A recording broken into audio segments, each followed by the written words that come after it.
Hello everyone, welcome to Education Express. Today we shall start with Geography, chapter number 1, Earth as a planet. That is what we are going to study about. Now, what happened was, in olden days, people used to feel, or there was a feeling amongst many of them, that the Earth is not spherical, Earth is not round. Rather, the Earth is a flat surface. This is what people used to feel in the olden days. But then, in the 5th century, Aryabhatta, an Indian astronomer, he said that the Earth is spherical in shape. And then later on, in the 6th century, Pythagoras also said the same thing, that the Earth is spherical in shape and it is not flat. So the two people who said that the Earth is spherical in shape, one was in the 5th century, it was Aryabhatta who said that, and later on in the 6th century, it was Pythagoras who said that the Earth is spherical in shape.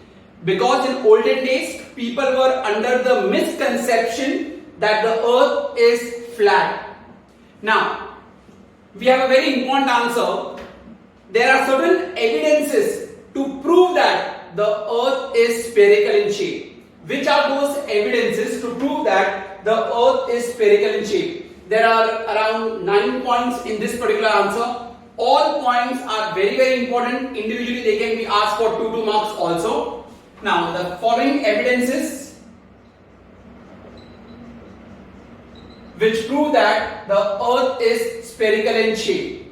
The first point we shall do with the Bedford level experiment. Bedford level experiment. Now, what happened in this Bedford level experiment? This Bedford level experiment was conducted at the Bedford Canal in England. The Bedford Canal in England. Three poles of equal length were taken. 3 different poles of equal length were taken, and they were put up at a distance of 5 kilometers from each other in this Bedford Canal. It's a canal in England. Now, what did they do in the experiment? They took 3 pipes, or you can say the three pipes were taken. They were equal in length, and they were set up at a distance of 5 kilometers from each other. Now, what happened when they were set up at a distance of 5 kilometers from each other? The middle pole was higher as compared to the other 2 poles. Now, that can be possible only and only when the Earth is spherical in shape. Let's see, if I make the Earth as a spherical in shape over here, and 3 poles were there. So definitely, because of the spherical shape, if you see over here, the middle pole will be higher than the other 2 corresponding poles. And that is possible only and only when the Earth is spherical in shape. Had the Earth been flat surface, all 3 poles would be at the same length. They would be equidistant also, and they would be at the same length. That would show that the Earth is flat. But when you did this experiment, they came to know that the middle pole was at a higher range as compared to the other 2 corresponding poles. That shows that the Earth is spherical in shape. So that's the first one, the Bedford level experiment, which was conducted at the Bedford Canal in England. Now, the second evidence what we have is about sighting of a ship. Second one, the sighting of a ship.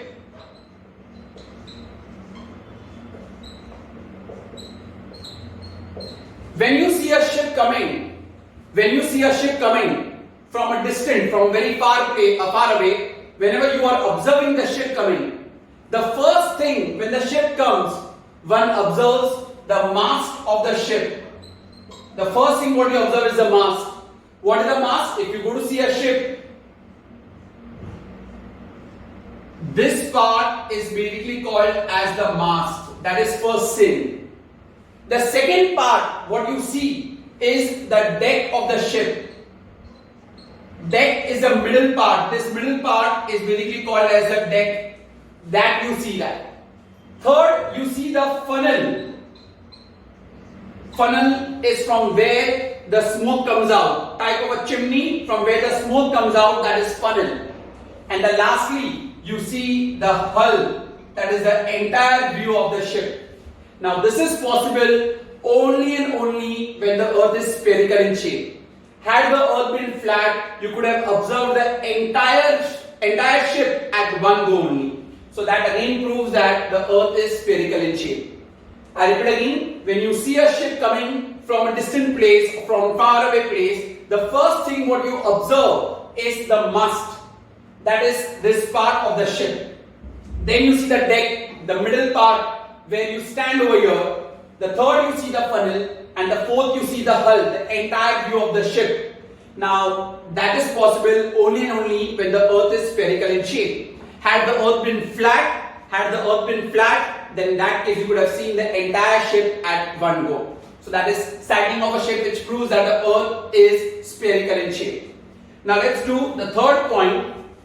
The third point what we have is about the pole star. The third point is about the pole star. From where do you observe a pole star? A pole star is normally observed at 90 degree from the North Pole. It is always observed at 90 degree from the North Pole. And the pole star lies in the Earth's axis. It lies in the Earth's axis and it decreases as we go towards the equator. Pole star lies with the Earth's axis and it decreases as we move towards the equator. The angle decreases as we move towards the equator. So when you observe the pole star from the equator,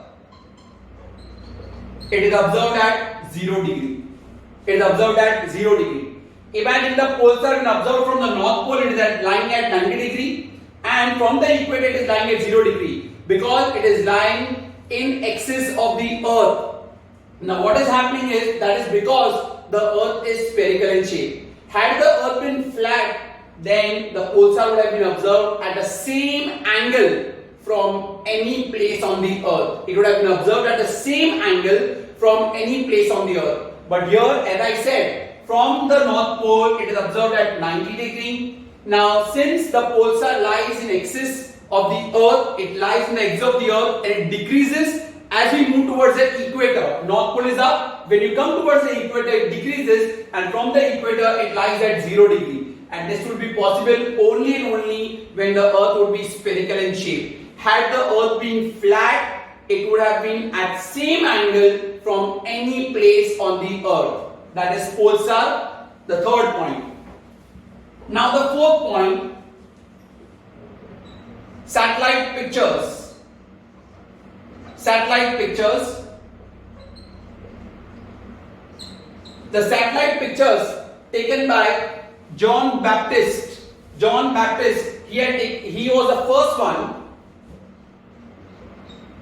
John Baptist was the first one to say that the Earth is flat at the poles. He was the person to say that the Earth is flat at the poles. Remember that. And later on, when pictures were taken from the space, we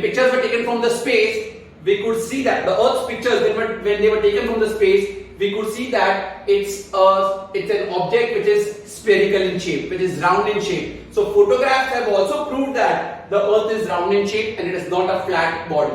If they ask you a question, who said that the Earth is flat at the poles, it is John Baptist. The next point, fifth point, very important, lunar eclipse. Now what happens in case of lunar eclipse? Whose shadow falls on whom? It's the Earth's shadow that falls on the moon. Earth's shadow falls on moon. During lunar eclipse, the Earth's shadow falls on the moon. Now we are discussing about the Earth being spherical in shape. We aren't talking about moon being spherical. Moon is already round. That was already known to all of them.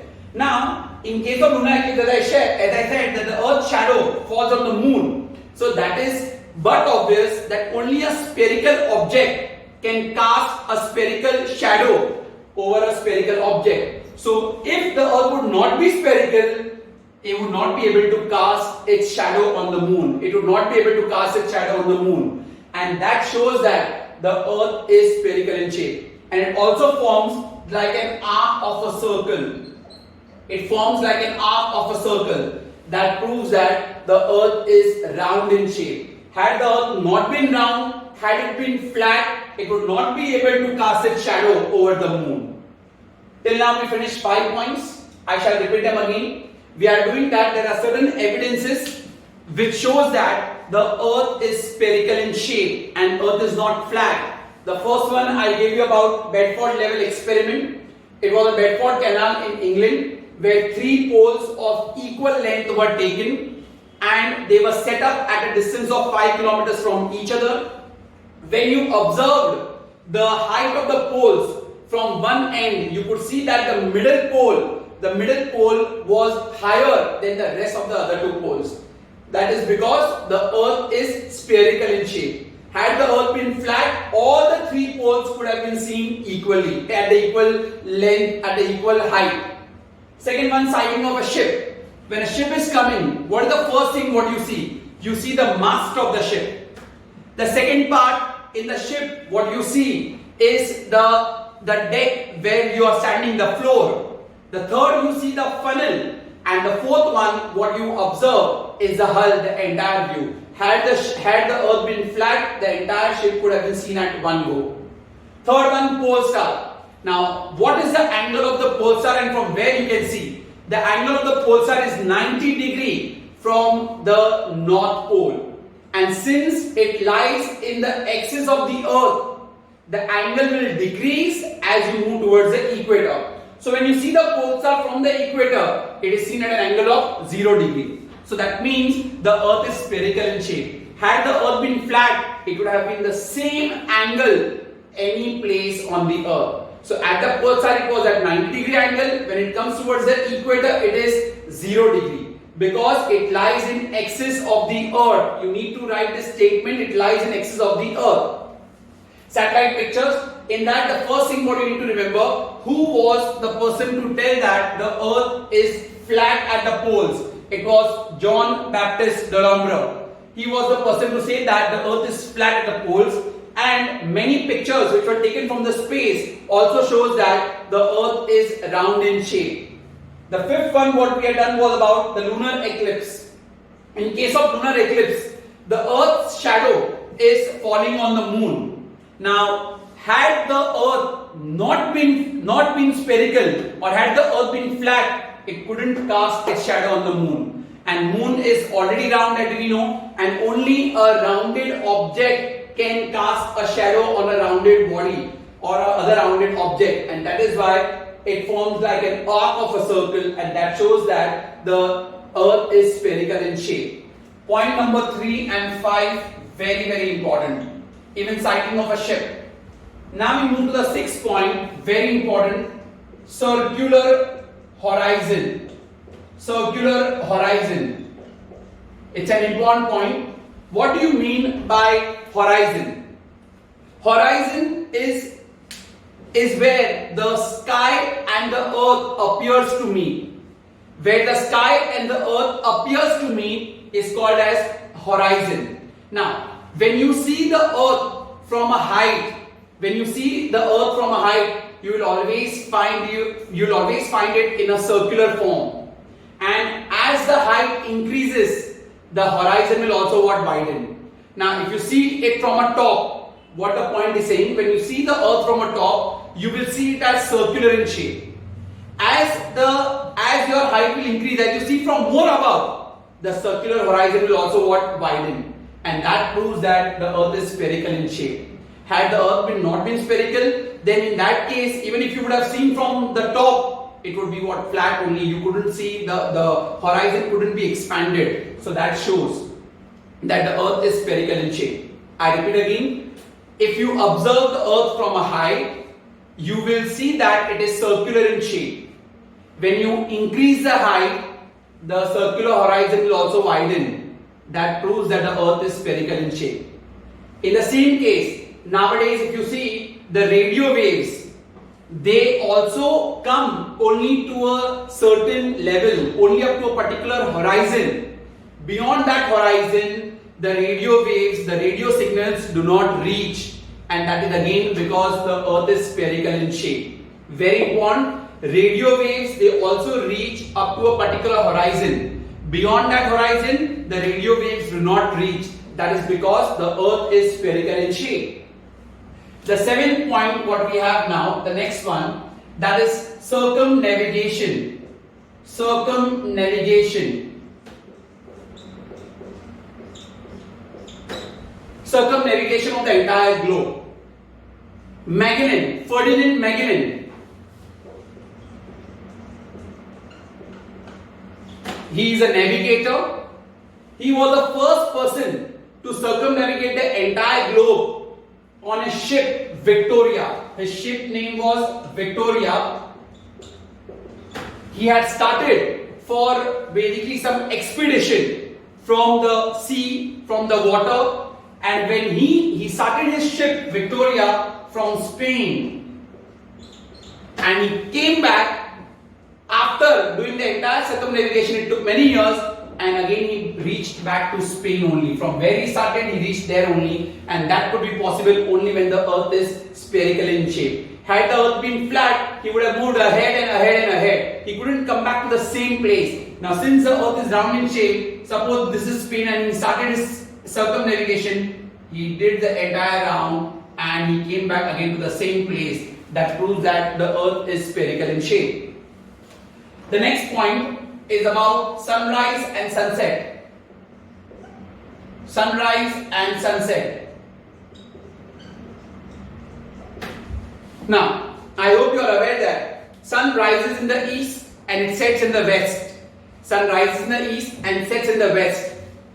The earth rotates from west to east. So all the bodies which are lying in the east, they will see the places first, and then the western part sees the places. All places which lies in the east, they see all the different places first, and then the western part. Now that would have been possible only and only when the earth is round in shape. Apart from that, sunrise and sunset does not happen at the same time every day. They happen at different times. They happen at different times, though the variation might be just 30 seconds or 1 minute, but it varies. That is only possible because the earth is spherical in shape. Had the earth been flat, sunrise and sunset all over would have been at the same time, which is not happening. So that again proves that the earth is spherical in shape. And the last point, the ninth point what we have, that is heavenly bodies.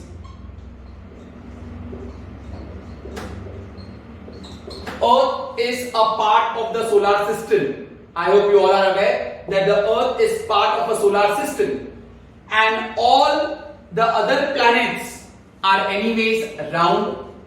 They are anyways rotating. So assuming that the earth being a part of the solar system is also round in shape and it also rotates on its own axis, that proves that the earth is spherical in shape. So these are the 9 evidences which prove that the earth is round in shape. I repeat again, circular horizon. What do you mean by horizon? I said horizon is when the sky and the earth appears to meet. So when you see the earth from a height, it is circular. As the height increases, the circular horizon also widens. That proves that the earth is spherical in shape. In the same point, you also need to speak about the radio waves. The radio waves, they reach up to a particular horizon. Beyond that, the radio waves do not reach. That is because the earth is spherical in shape. Circumnavigation of the entire globe. Who was the first person to circumnavigate the entire globe, taking a round trip of the entire globe? It was Ferdinand Magellan. He started on his ship Victoria. He started from Spain, and after completing, he reached back again to Spain. That would be only possible when the earth is spherical in shape. Had the earth been flat, that he couldn't come back to the place where he had started. Next one, sunrise and sunset. Sun rises in the east, sets in the west. Sun rises in the east and sets in the west. So all places in the east, they see everything, they observe everything first, and then later on the western part they observe. Plus, sunrise and sunset happens at different time in a day. Every day the time difference is not, the time is what different of sunrise and sunset. It is not happening at the same time. That again proves that the earth is spherical in shape. And last point, heavenly bodies. Earth being a part of the solar system, all other planets in the solar system are round. They are also what, rotating. So we assume that the earth being a part of that solar system will also be round and it is rotating on its own axis. So these are the evidences which prove that the earth is spherical in shape. I repeat again the important ones. Sighting of a ship. What do you observe first in a ship? You first observe the mast of the ship. Second, what do you observe? The deck. Third, the funnel. And fourth, you observe the hull. Mast, the deck, the funnel, and then the hull of the ship. In case of pole star, where does the pole star, it lies at what angle from the North Pole? It lies at 90 degrees from the North Pole. Which is the important line I told you to remember over here. It lies in the axis of the earth. And as you move towards the equator, the angle will decrease. So at the equator, the pole star is seen at what angle? 0 degree. So now you see from the North Pole it is 90 degree, from the equator it is 0 degree. That proves that the earth is spherical, because this angle differentiation can happen only in an arc of a circle. So earth is spherical in shape. Who was the person to say that the earth is flat at the poles? John Baptist. In lunar eclipse, whose shadow falls on whom? The earth's shadow falls on the moon. Now earth, if it is round, then only it can cast a shadow on a rounded object. Otherwise it would not be possible. Then circular horizon. When you see from a height, the earth is circular. Plus as the height increases, the circular horizon will also widen. That is possible only when the earth is spherical in shape. In the same point, you also need to speak about radio waves, as I told you. Sun rises in the east, sets in the west. So all places in the east will see the things first and then the west. And sunrise and sunset is differing every day. That is only because the earth is spherical in shape. So these are all the evidences to prove that the earth is spherical in shape. Who was the first person to circumnavigate the entire globe? It was Ferdinand Magellan. He started on his ship. Which was the name of the ship? Victoria. So all those points are covered over here. These are the evidences. 2 marks each point can be asked also. I repeat again. The first person to say that the earth is spherical in shape was Aryabhatta. And then later on in the 6th century, Pythagoras said that the earth is spherical in shape. Now I move further.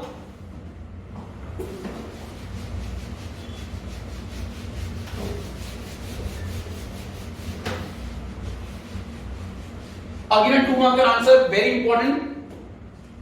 Why is the earth a oblate spheroid? Why is earth called an oblate spheroid?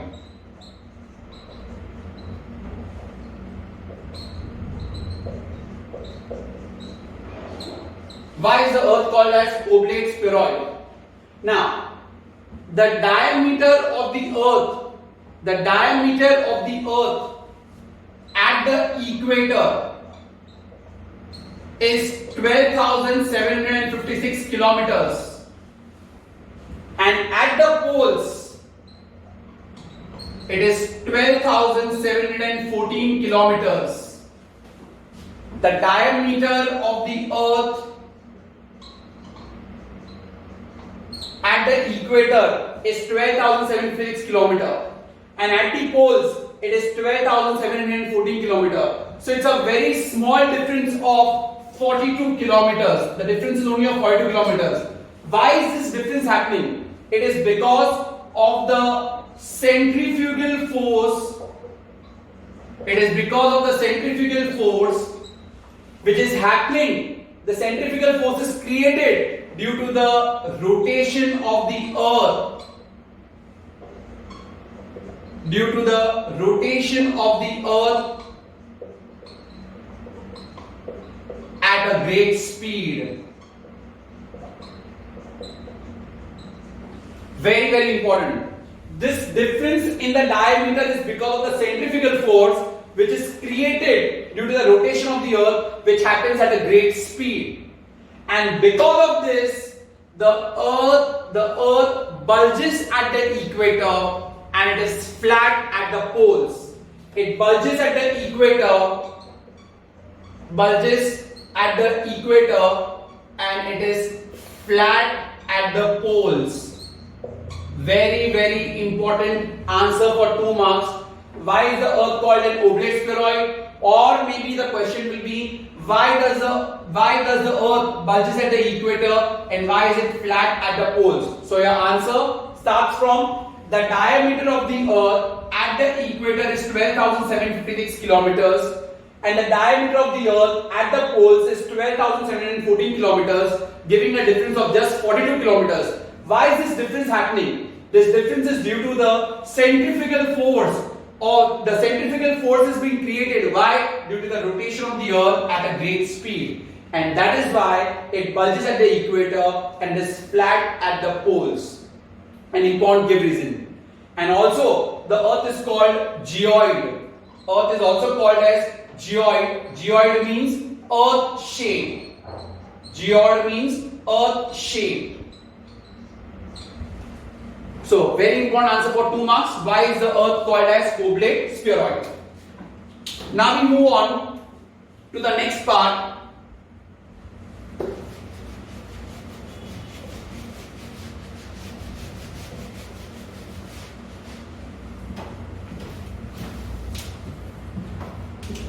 That is, why is the earth called a habitable planet? Why is the earth called a habitable planet? Now, reasons why it is called the habitable planet. The first one, let's speak about the distance from sun.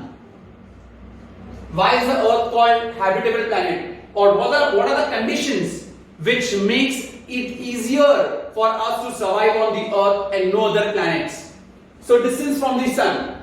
If you see, the earth is at an optimum distance from the sun. Optimum means maximum distance from the sun. It is neither too hot nor too cold. Neither too hot nor too cold. Now, we are at an optimum distance from the sun. If you go to see, the nearest is Mercury and Venus. And other planets after Earth, they are far away from the sun. Now we at the third place, Mercury, Venus, and then comes Earth. We are positioning third from the sun. That is the optimum distance, and that is why it is conditions are favorable, because if you go to see near Mercury and Venus, it is very, very hot. Things would have got burnt up. And if you go to see other planets after Earth, Jupiter, Mars, Saturn and all, in that case it would be freezing and it would not be possible to have life. And right now also you go to see on all the planets, life is possible only on the Earth. That is, it is at an optimum distance from the sun. So it is neither too hot nor too cold. Neither too hot like Mercury and Venus, neither too cold like the other planets, that is Jupiter, Mars, Saturn and all. Now the next one, we speak about the temperature.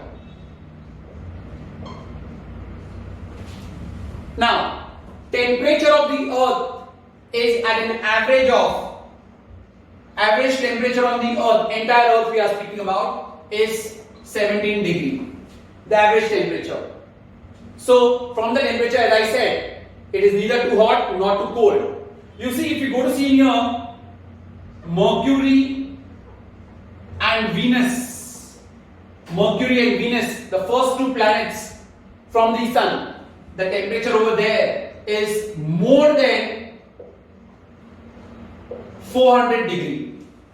Imagine, more than 400 degrees the temperature near Mercury and Venus. And the other planets after Earth, there the temperature is below freezing point.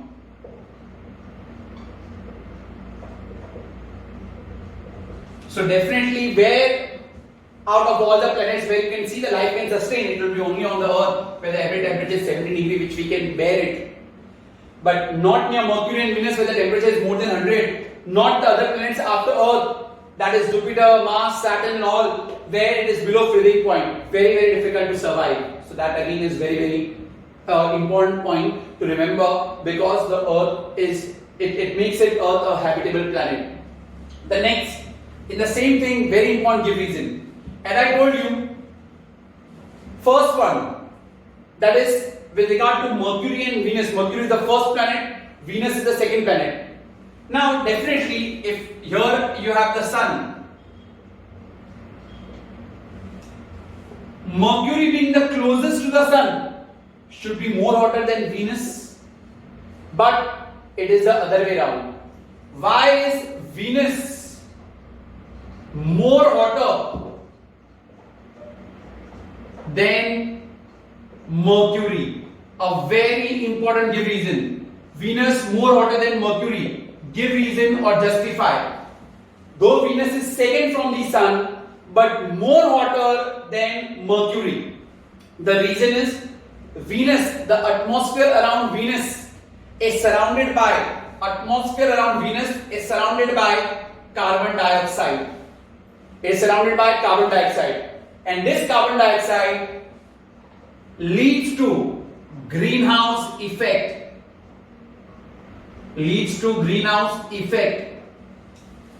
And that is why the temperature in Venus is the highest, most as compared to any other planet.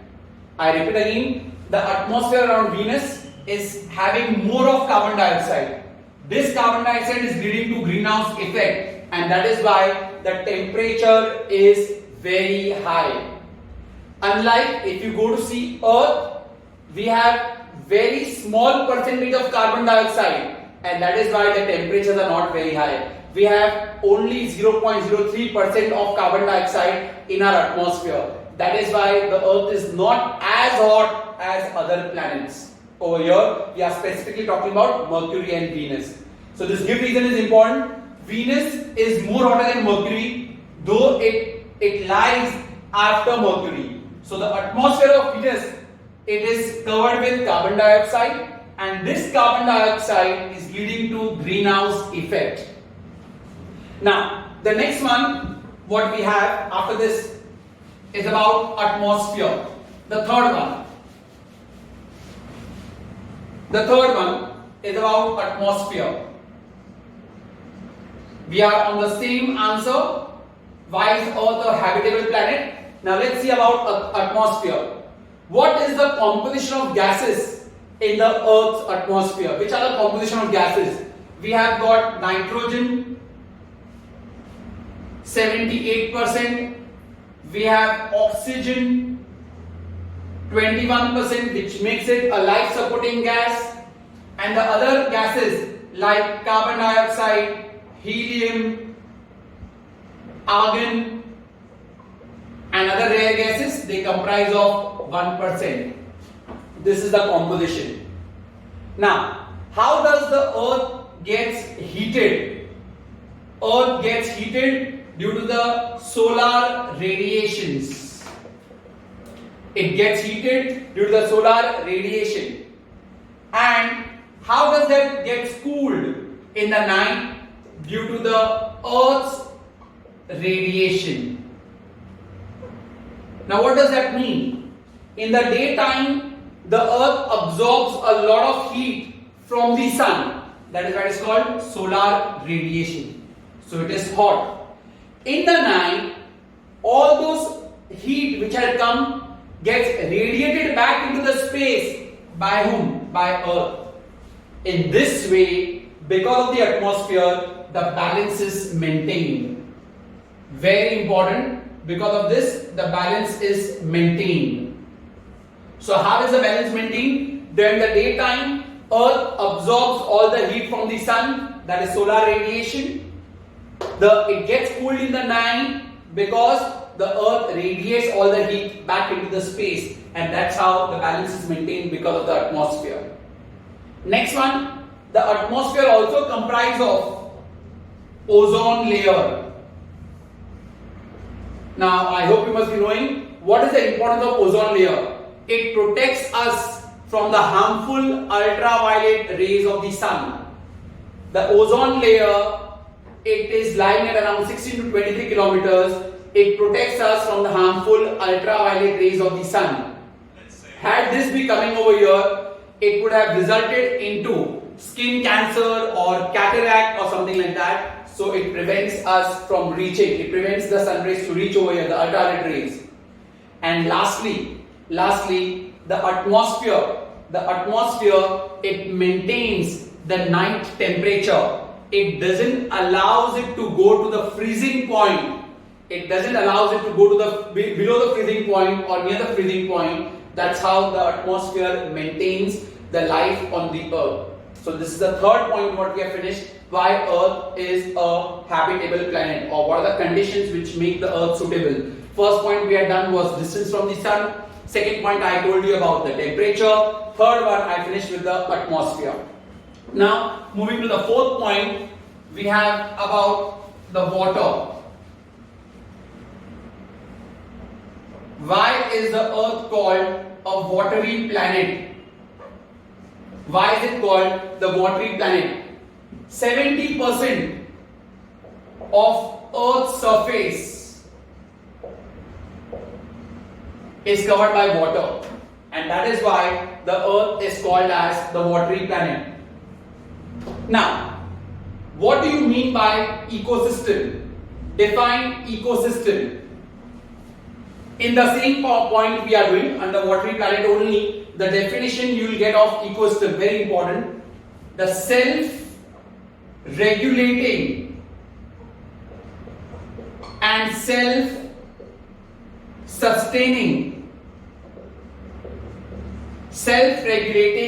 self-sustaining structural and functional unit of biosphere is called as ecosystem. The self-regulating and self-sustaining structural and functional unit of biosphere is called as ecosystem. And the interconnection or the interconnected ecosystems will lead to the formation of biosphere. Many ecosystems, when they are interconnected, it leads to the formation of biosphere. Now, biosphere is where all the living species live. It comprises of the plant kingdom as well as the animal kingdom. The next one, you also have under the watery planet the hydrological cycle. All must have done the hydrological cycle. Hydrological cycle. Now, the water bodies, they receive the rain. The precipitation is the form of rain. So water gets collected, the same water will get evaporated, then it gets condensed, formation of clouds, and again it results into the rain. So that is the hydrological cycle. So first is basically the rains, it goes into the water bodies, then evaporation, then condensation, then forming of clouds, and again it leads to what? Rains. That is the hydrological cycle. Then the next one what we have is about how does water helps to balance the temperature. Same way like what we had done about the atmosphere, even water bodies will help you to maintain the balance of our temperatures. Water in the daytime, they absorb a lot of heat. All heat is absorbed by the water bodies during the daytime. And the night time, the reverse will happen. it will give away all the heat. So when water body is absorbing all the heat, the earth is cool, the land is cool, and night time it gives away all that heat, it radiates all that heat, so that again does not allow the temperatures to go below freezing point. So that is how the temperatures are maintained because of water also, the same way like it is done because of the atmosphere. So that's about the watery planet. The next one after watery planet, the fourth point what we have is about the solid crust. The solid crust is the lithosphere. The fourth one, the solid crust is the lithosphere. Now, if you are aware that the earth, the solid crust of the earth is made up of rocks. Now, what happens is there is weathering of rocks. What do you mean by weathering? Breakdown of the rocks into finer particles, that is called as weathering. The breakdown of the rocks is called as weathering. Because of the breakdown of the rocks, that is because of weathering, it will lead to the formation of soil. Now once the soil is formed, it will give rise to the formation of plants, and plants provide the food. Plants provide the food for the animals. So this is again lithosphere, the solid crust where we are living. There are rocks which are present. Because of the weathering of the rocks, there is formation of soil. Soil will lead to the formation of plants, and the plants, they basically provide food and shelter to the animals. And the last part, that is the biosphere. What is the biosphere? Biosphere is a narrow realm of contact. It's a narrow realm of contact between the plant life, as well as you can say between the lithosphere, hydrosphere and the atmosphere. A realm of contact between the lithosphere, the hydrosphere and the atmosphere is called as biosphere, where all the living species are surrounded in a biosphere, that is the plant kingdom as well as the animal kingdom.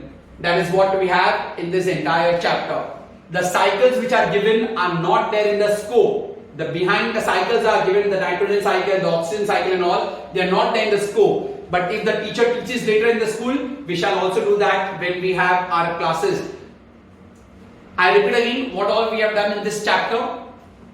We started with the evidences which show that the earth is spherical. First one we had done about the Bedford level experiment, where the poles were being put up all of equal lengths and the middle pole was at a higher range. That shows that the earth is spherical. Second part what we had done was with regard to your cycling of the ship. First one, when a ship comes, what do you see? The mast, then the funnel, mast, then the hull, then the funnel and then the hull of the ship.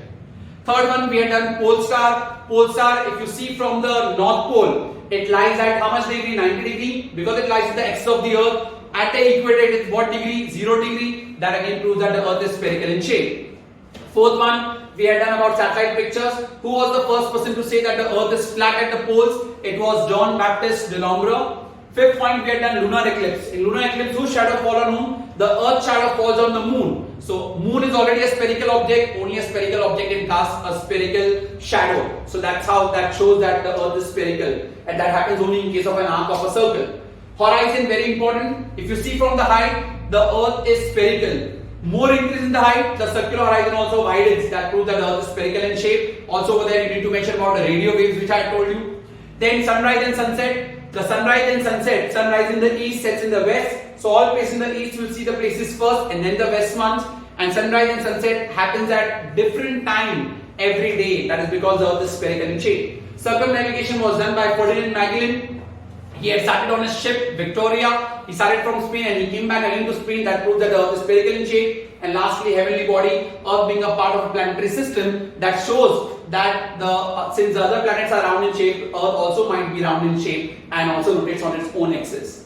Then we had another very important give reason. Why is the earth called an oblate spheroid? The diameter of the earth the diameter of the earth at the equator is 12,756 kilometers, and at the poles it is 12,714 kilometers. So this difference of 42 kilometers is why? Due to the centrifugal force which is created due to the earth's rotation at a very great speed. And because of this, the earth bulges at the equator and it is flat at the poles, and therefore earth is called as oblate spheroid. Then we are done which are the conditions which make life possible on the earth. The first one we had done was the distance from the sun. Earth is at an optimum distance from the sun. We are neither too close nor too far away. Had we been very close, every object would have got burned. Had it been away, then it would be, all things would have got freezed up. Then temperature. The Earth's temperature is around 17 degrees Celsius. It is at an optimum distance. Mercury and Venus, which are the closest, they have the temperature more than 400 degrees Celsius. And all other planets after Earth, like Saturn, Jupiter and all, they have the temperatures below freezing point. An important reason what we have done over here, Venus being the second planet from the Sun, is far hotter than Mercury. Because the atmosphere of Venus comprises of carbon dioxide, and because of the carbon dioxide it results into greenhouse effect, and that is why the temperature is very high. And Earth, the temperature is not that high because we have a very small percentage of carbon dioxide, that is 0.03%. Third one, we have done about atmosphere. The composition of gases in the atmosphere, what we have is nitrogen at 78%, oxygen at 21%, and other rare gases like helium, argon, carbon dioxide, they are 1%. Main thing, how does atmosphere maintains the balance? During the daytime, the earth absorbs the heat, that is called solar radiation. In the night, the earth radiates the heat, and that is called as the earth's radiation. So the temperature is maintained, and that is how life is sustaining over here. Then we have the ozone layer also. Ozone layer protects us from the harmful ultraviolet rays of the sun. And in the night also, the atmosphere does not let the temperature fall below the freezing point. That is why life is possible. Then we have done about watery planet. 70% of the earth is covered by water. That is why it is called as watery planet. Then in that same thing we have done about the definition of ecosystem. Self-regulating and self-sustaining structural and functional unit of biosphere is called as ecosystem, and all interconnected ecosystem is called as biosphere. Biosphere is a realm of contact between lithosphere, hydrosphere and atmosphere. Then we have done the hydrological cycle. Rain falls, it goes into the water bodies, it gets evaporated, then it gets condensed, formation of clouds, and that results again into what? Rain. And lastly, even water maintains the temperature. During the daytime, water absorbs a lot of heat, so earth is cooled down. In the night, it radiates all the heat, so it does not let it fall below the freezing point. So without water also, temperature wouldn't have been maintained. Then we have done about a solid crust lithosphere, which comprises of rocks, and due to the weathering of the rocks, weathering means breaking down of the rocks, it results in the formation of soil. Because of the soil, there is the growth of plants, which gives food, clothing and shelter to the other animal life. And lastly, biosphere, a narrow realm of contact between hydrosphere, lithosphere and atmosphere is called as biosphere. And biosphere makes life possible to the to the plant kingdom as well as to the animal kingdom. So that's the entire summary of the chapter. We are not doing the cycles because it is not in the scope, but if your teacher teaches later in the school, we shall do that. See that while you are going through the video, you also keep your textbook open, and in this way you can make your learning also easier. Thank you very much for watching the video.